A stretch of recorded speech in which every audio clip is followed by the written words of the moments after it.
If you ever felt doubt creeping in while you're trying to believe, you're not alone. In fact, I'll go even further. Doubt is something every Christian will have to wrestle with at some point. But here's the question. Is doubt the enemy of faith? Or could it actually be a strange companion? A force that pushes us deeper into God rather than away from Him? Today we're going to explore this question from Scripture, from the wisdom of Christian thinkers throughout history, and from the real struggles believers face today. And by the end, my hope is that you'll see doubt not as a disqualifier from faith, but as an invitation into it.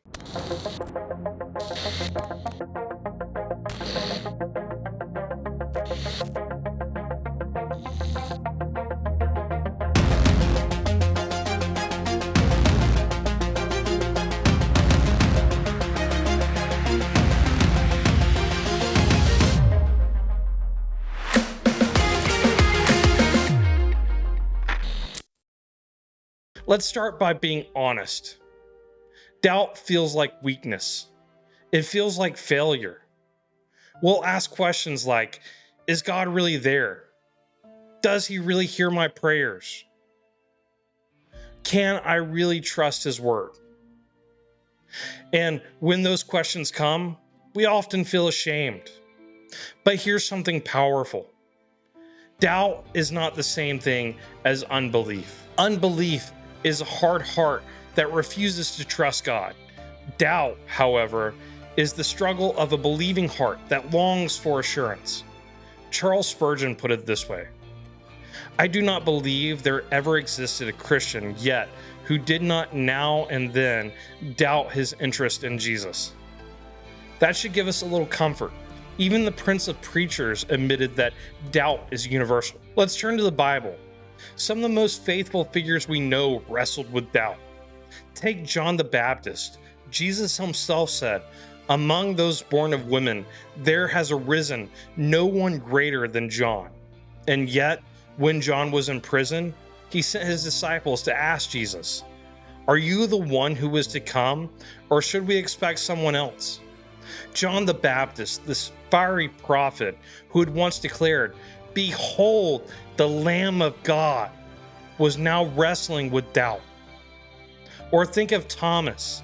After the resurrection, when the other disciples told him they had seen the Lord, he replied, unless I see His hands, the imprint of nails, and put my finger into the place of the nails, and put my hand into His side, I will not believe. We call him Doubting Thomas, but when Jesus appeared and invited Thomas to see and touch, Thomas gave one of the clearest confessions of faith in all of Scripture. My Lord and my God. Tim Keller once said, faith without some doubts is like a human body without antibodies. In other words, doubt can actually strengthen us if we press into it, wrestle with it, and bring it before God. So what do we do with doubt? Let's turn to the voices of some who have gone before us. John Calvin recognized that believers often experienced what he called wavering faith. He wrote, unbelief is so deeply rooted in our hearts, and we are so inclined to it, that not without hard struggles is each one of us able to persuade himself of what all confess with the mouth, namely that God is faithful. That's striking. Even Calvin admitted that faith itself involves struggle.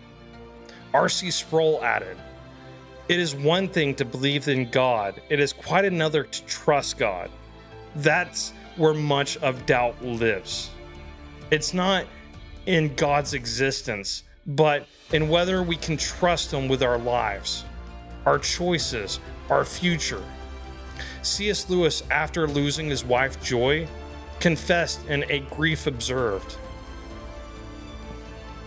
you never know how much you really believe anything until its truth or falsehood becomes a matter of life and death to you. Lewis shows us that doubt often surfaces in moments of pain, not because faith is absent, but because faith is being tested. The very word Israel means wrestles with God.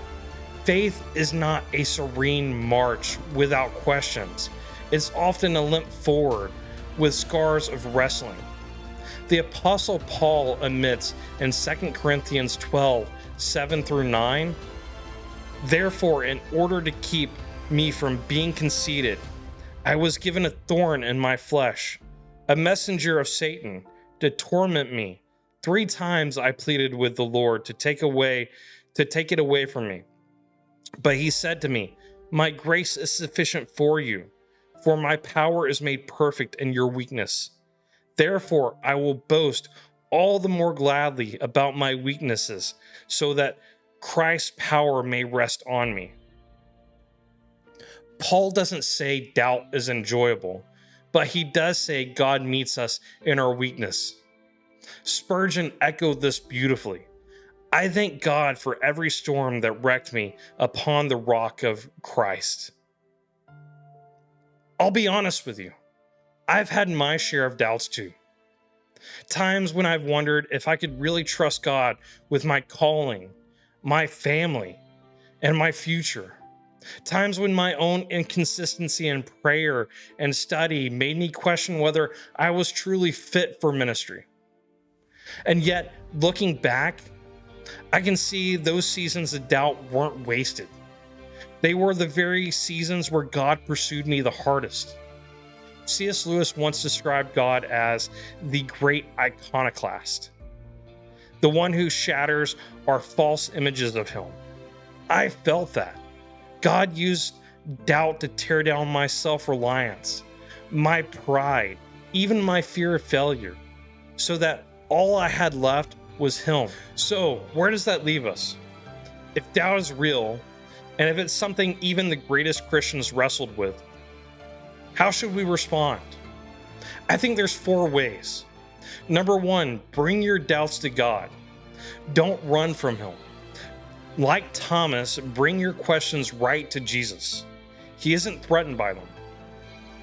Number 2, stay in community. Doubt thrives in isolation, but shrinks in fellowship. The disciples stayed together, even when confused. Number 3, stay in the Word. Faith comes by hearing, and hearing from the Word of Christ. Even if your heart feels cold, keep your Bible open.